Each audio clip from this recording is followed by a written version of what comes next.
Good morning students. Business environment की आज की क्लास में आप सब बच्चों का स्वागत है। जैसा आपको सभी को पता है कि हम यूनिट नंबर 4 पढ़ रहे हैं और लास्ट अपन ने लेक्चर नंबर 35 पढ़ा था जो कि फैमा से रिलेटेड था। आज अपन लेक्चर नंबर 36 स्टार्ट कर रहे हैं जो कि स्टॉक एक्सचेंज से रिलेटेड है।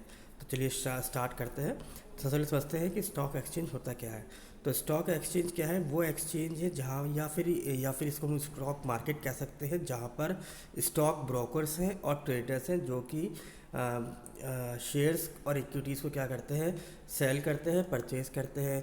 बॉन्ड, सिक्योरिटीज़, किसी भी चीज़ को ये लोग स्टॉक मार्केट में सेल और परचेज करते हैं। तो यूँ कह सकते हैं कि वो मार्केट जहाँ पर शेयर्स, बॉन्ड, सिक्योरिटीज़, कमोडिटीज़, इन सब चीज़ों का बाय और सेलिंग होती है, उस जगह को कहा जाता है स्टॉक एक्सचेंज। तो अकॉर्डिंग टू सिक्योरिटी एक्ट 1956 जो स्टॉक एक्सचेंज है ये एक एसोसिएशन है या फिर यूँ कहें कि एक ऑर्गेनाइजेशन है या एक बॉडी है इंडिविजुअल्स की, जो कि किस चीज़ को ध्यान रखती है, असिस्टेंस, रेगुलेशन और बिजनेस के अंदर जो भी लोग सिक्योरिटी में डीलिंग करना चाहते हैं उनकी बाइंग और सेलिंग को परफॉर्म करती है। तो जो स्टॉक एक्सचेंज है ये एक मोस्ट इम्पॉर्टेंट कंपोनेंट है किसका, स्टॉक मार्केट का। तो जो स्टॉक मार्केट में क्या है, supply and demand in stock market are driven. तो स्टॉक मार्केट के अंदर कि जो भी सिक्योरिटीज़ है उसकी सप्लाई और उसकी डिमांड वो क्या है कि वो वेरियस फैक्टर्स के थ्रू इन्फ्लुएंस होती है। और जैसा कि हम देखते हैं कि स्टॉक मार्केट के अंदर जो प्राइसेस अप एंड डाउन होती हैं वो किसके थ्रू होती हैं, फ्री मार्केट की वजह से होती हैं। यदि हम स्टॉक मार्केट के या स्टॉक एक्सचेंज के फंक्शंस देखें तो सबसे पहले आता है इकोनॉमिक इंडिकेटर।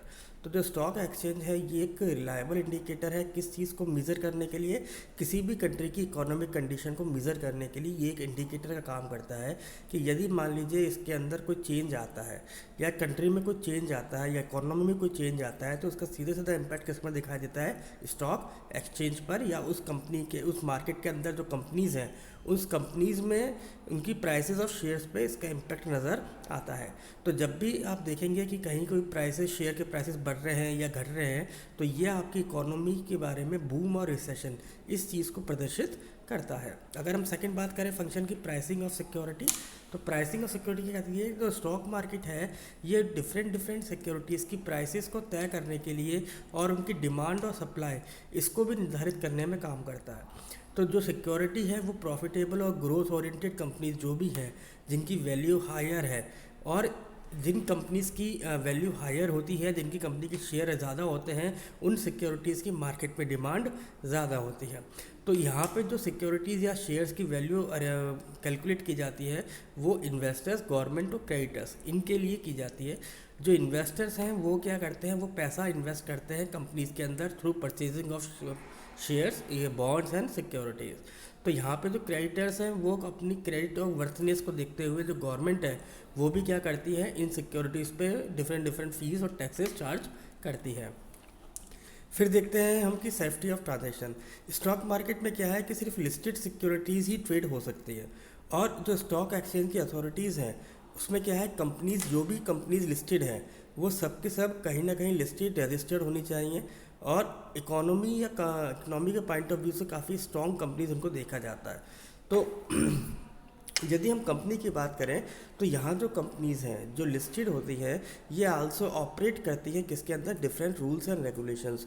और ये जो रूल्स और रेगुलेशंस बनाए गए हैं सेबी द्वारा बनाए जाते हैं जो कि इन कंपनीज़ के अंदर ट्रांजिशन करने के लिए एक सिक्योर प्रोटेक्शन वाला एनवायरनमेंट को क्रिएट करती है। इसके अलावा इसका जो स्टॉक एक्सचेंज का फंक्शन है वो है इकोनॉमी में ग्रोथ में कंट्रीब्यूट करना। तो जो स्टॉक एक्सचेंज सिक्योरिटीज़ हैं वो डिफरेंट कंपनीज़ की यहाँ पे बॉट एंड सॉल्व हो रही है। जैसे हमने देखा कि शेयर्स की को सेल किया जा रहा है, परचेज़ किया जा रहा है, बॉन्ड्स हैं, अदर सिक्योरिटीज़ हैं जो कि खरीदी और बेची जाती हैं। तो इस प्रोसेस में क्या है कि वो कंपनीज़ जो कि प्रॉफिटेबल नहीं थी उनको कोई और कंपनी मर्ज कर लेती है, उसको शेयर परचेज़ करके एक्वायर कर लेती है। ऐसा ही अगर आपको अपना बिजनेस का एक्सपेंशन करना है, आपको फंड्स रेज करना है तो भी क्या होता है कि यहाँ पे लोग अपना पैसा कंपनी के शेयर्स में लगाते हैं। तो इससे क्या है, इकोनॉमिक ग्रोथ के अंदर कहीं ना कहीं कंट्रीब्यूशन होता है क्योंकि ऐसे यूनिट जो सिक हो रही हैं उनको क्या है कि थ्रू इन्वेस्टमेंट वो एक दोबारा से ग्रोथ पर आने के इनके चांसेस बढ़ जाते हैं। ऐसे लिक्विडिटी स्टॉक मार्केट का सबसे अच्छा फंक्शन माना जाता है, क्योंकि यहाँ पे हर वक्त जो है sale and purchase of security चलती है। तो स्टॉक मार्केट के अंदर क्या है कि इन्वेस्टर्स कभी भी अपनी सिक्योरिटीज़ बॉन्ड शेयर्स को सेल आउट करके इजीली उसको लिक्विड कन्वर्टेबल यानी कैश के अंदर चेंज कर सकता है। देन आता है बेटर एलोकेशन ऑफ कैपिटल। तो जो शेयर्स हम परचेज़ करते हैं, जो इन्वेस्टर शेयर परचेज़ करते हैं, वो प्रॉफिट के हिसाब से करा जाता है, और जो हायर प्राइसेस वाली कंपनीज होती हैं वो मैक्सिमम इन्वेस्टर्स को हायर प्रॉफिट ही दे के जाती हैं। तो यहाँ पे जो क्या है कि जब कोई कंपनी अपनी शेयर मार्केट के अंदर अपने शेयर्स को इशू करती है, तो वो as a form of fresh capital भी जनरेट करती है। तो इसमें हम इस चीज़ को देख सकते हैं। इसके अलावा देखिए, promote the habit of saving and investment. Stock market क्या करता है कि वो कई सारी अपॉर्चुनिटीज़ को क्रिएट करता है। किस लिए? ताकि लोग जो है अपने पैसे को इसके अंदर इन्वेस्ट करें, अपने पैसे को थोड़ा सा बढ़ाएं। पर क्या है, थोड़ा रिस्क मार्केट होता है ये। इसके अंदर क्या लोगों को एनकरेज किया जा रहा है कि आप अपने सेव मनी को अदर कंपनीज़ की सिक्योरिटीज़ में परचेज में इन्वेस्ट करें, ताकि आपका पैसा जो है वो थोड़ा सा इंक्रीज़ हो सके। क्योंकि यहाँ पे जो है सारी कंपनी लिस्टेड है, और सेबी, जब से सेबी ने स्टॉक मार्केट को कंट्रोल किया है, जहाँ रूल्स और रेगुलेशन बनाए हैं, तो यहाँ पे फ्रॉड और माल प्रैक्टिसेस जो है थोड़ी सी स्टॉप होने लग गई हैं। अगर स्टॉक एक्सचेंज का रोल देखें तो सबसे पहला आता है रेजिंग कैपिटल। जैसा हमने देखा, जो स्टॉक एक्सचेंज है वो कंपनीज के लिए कैपिटल यानी फ्रेश कैपिटल अरेंज करता है। कॉरपोरेट पार्टनर्स एक सेकंड अल्टरनेटिव सोर्स है आपके लिए, कि अगर आप प्राइवेट कंपनी हैं और आप कॉरपोरेट कंपनीज के साथ जुड़ना चाहते हैं, तो उन कंपनीज के शेयर को परचेज करके उनके साथ पार्टनरशिप भी आप कर सकते हैं। इसके अलावा मोबिलाइजिंग सेविंग फॉर इन्वेस्टमेंट।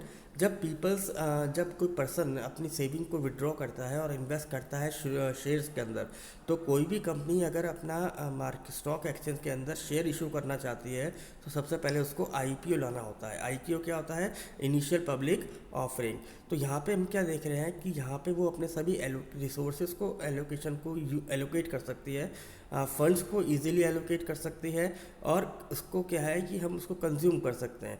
और यहाँ पर्सन जो है अपने पैसे को जो उसने सेव कर रखा था, उसको एक इन्वेस्टमेंट करके अपने उस पैसे को बढ़ा सकता है। Facilitate the company growth. Companies क्या है, कई बार अपने बिजनेस के एक्सपेंशन के लिए या प्रोडक्ट लाइन बढ़ाने के लिए या प्रोडक्ट की लेंथ बढ़ाने के लिए क्या करती है, मार्केट में कंपनीज के शेयर्स को परचेज करती है, ताकि वो अपने बिजनेस को डाइवर्सिफाइड कर सके। तो ये एक अच्छा तरीका है अपने बिजनेस को एक्सपेंड करने का। इसके अलावा going public. Capital incentive companies जो होती हैं वो क्या है, जैसे बहुत सारी हाई टेक्नोलॉजी कंपनीज़ हैं, और इनको क्या है रेस करने के लिए या अपने आप को ग्रोथ में करने के लिए कई बार ह्यूज फंड्स की रिक्वायरमेंट होती है। तो ह्यूज फंड्स क्या है, या तो वो प्राइवेट मनी लॉन्डर से बात कर लें या बैंक से ले सकें, पर सबसे अच्छा तरीका कौन सा माना जा रहा है, वो है आपका शेयर मार्केट के थ्रू अपने न्यू शेयर इशू करके फ्रेश कैपिटल को जनरेट करना। देन आता है कॉर्पोरेट गवर्नेंस। कॉर्पोरेट गवर्नेंस क्या है कि इसके अंदर क्या है, number of variety of scope of honours के लिए है। अगर आप मार्केट में अपनी कंपनी के शेयर इशू कर रहे हैं, तो जो भी पर्सन आपके शेयर्स को परचेज कर रहे हैं, यानी बहुत ज़्यादा मात्रा में, मोर देन 20, 30, 40, तो क्या है कि इसमें आपकी जो गवर्नेंस है वो आप और अच्छा इंप्रूव कर सकते हो। आप ऐसे लोग आपके साथ जुड़ सकते हैं जो कि हाईली एक्सपीरियंसड हैं, और यहाँ पे क्या है कि नंबर ऑफ शेयर होल्डर्स होते हैं जो कि आपके लिए रूल्स रेगुलेशन बनाते हैं, और जो आपके पार्टनर्स हैं, जब आप डिसीजंस लेते हैं तो इन सबके साथ मीटिंग करके ही आप अच्छे डिसीजंस को ले सकते हैं।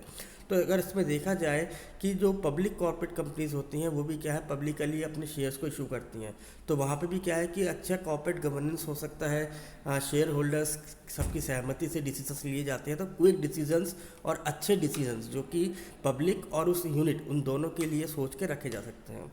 प्रॉफिट शेयरिंग की हम बात करें कि both casual and professional stock investors, large as institutional investors और as small as ordinary middle class family. तो यहाँ पे हम क्या देख रहे हैं कि चाहे आपका कोई भी इन्वेस्टर हो, चाहे प्रोफेशनल हो, चाहे प्राइवेट हो, चाहे मिडिल क्लास फैमिली से हो, चाहे एक इंस्टीट्यूशनल इन्वेस्टर हो, ये डिविडेंड और स्टॉक प्राइसेस जब भी ये बढ़ते हैं, जब ये शेयर प्राइसेस बढ़ते हैं, तो उनको कैपिटल गेन होता है।